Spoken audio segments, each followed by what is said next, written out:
us at the same pace. If you sit, it rolls away, if you sleep, it rolls away, if you do something, it goes away, if you don't do anything, it goes away. You're happy or miserable, it goes away. Time is running out for all of us. So it's only the energy that you can do different things with. If you bring your energies to a certain level of intensity and possibility, what somebody does in 10 years, you may do it in 1 year. This means if you live here for 100 years, it feels like in people's impact that you have created, it feels like you lived here for 1,000 years, simply because you have managed your life energies in a certain way. So for me, a human being impactful means, how conscious have you become? This is very important. Because if you're in compulsive cycles, then your energy gets wasted in so many things. If you observe people in a day, let's take 24 hours, in that anyway most people by prescription in America they sleep for 8 hours So 8 hours means 1/3 of life is gone. In the remaining 2/3 they have to eat, they have to, shower, bathroom, this, that, all this, another 2-3 hours gone. So literally 50% of life is gone, daily basis, just for basic maintenance of this life. 50% of the time is gone in maintenance, remaining 50%, what they have. If you look at every single move that they may make with their body, their thought process, their emotions, you will see a whole lot of it is happening in compulsive cycles. Or in other words, if you are little sensitive to life, you will realize you are the biggest issue in your life. You are never the issue in your life. I'm not the issue. My thought, my emotion, my body is never the issue. My thought, my emotion, my energy and my body are my instruments of function. They are not impediments in my life.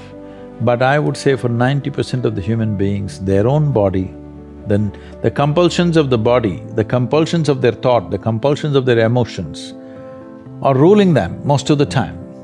So when you yourself are a problem, well, you're on self-help.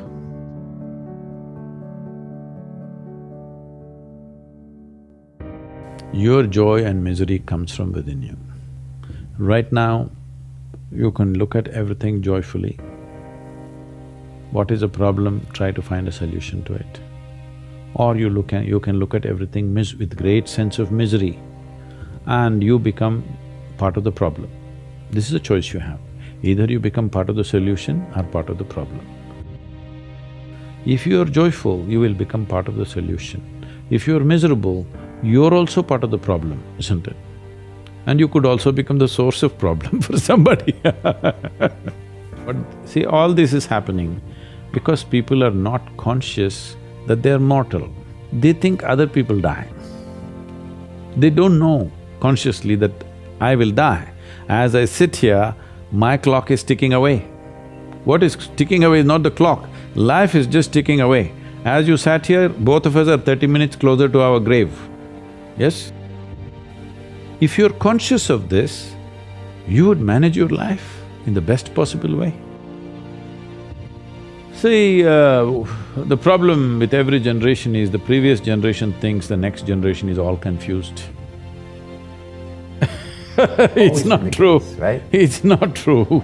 It is just that the older generation is not able to come to terms with the new possibilities that the next generation is exhibiting.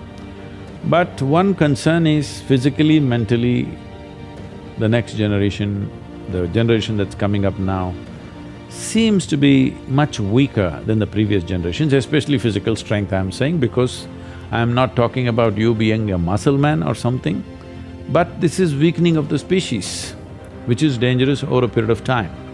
Maybe after some time only 2 thumbs will be living because the only thing they do is text They may be having big thumbs, but nothing else growing in them.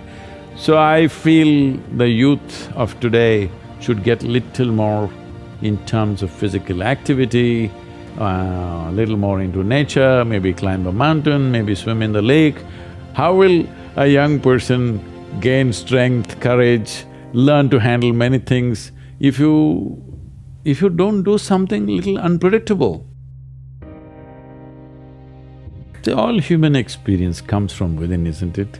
I don't know what kind of geniuses thought these things. I know in America there must be a million books telling you how to, milk happiness from something else or somebody else but all human experience is generated from within.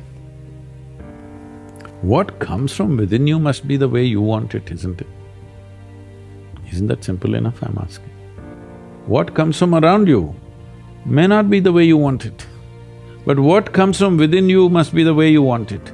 If whatever happens within you the way you want it, will you be blissed out or miserable? When you understand life as a race, if you're in a race, what's the objective?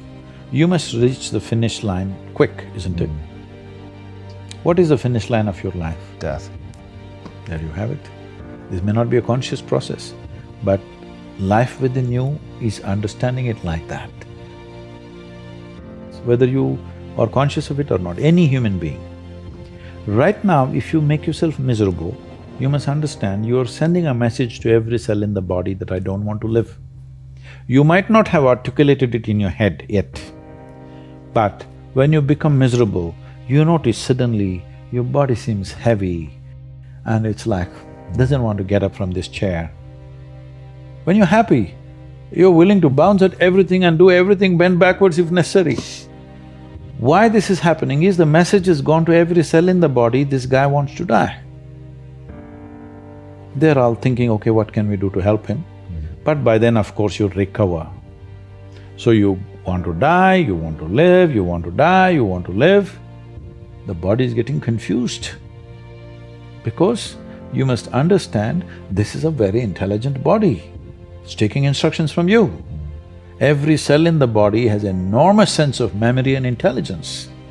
If you keep sending wrong messages, if they act, you're dead. Because you're sending contradictory messages, you're not dead, you're half dead. You can give it any number of exotic names. Essentially, you have turned your intelligence against yourself.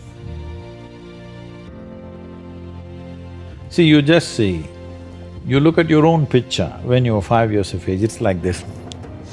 Slowly it's becoming like this. What is it? You're dying in installments. The more conclusions you make, the less alive you become. This is all that's happened to people. They call this knowledge. This is not knowledge, this is just conclusions that you're drawing about everything. See, with all this scientific exploration, the fact is that even today, we do not know one single atom in its entirety. We know how to use them, we know how to use everything on this planet, but we don't know anything about anything.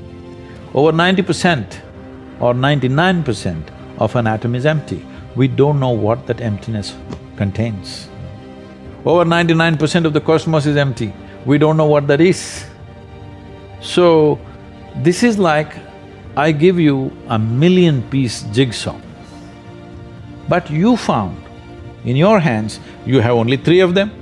With these 3, you make a picture and you're euphoric that you made a picture.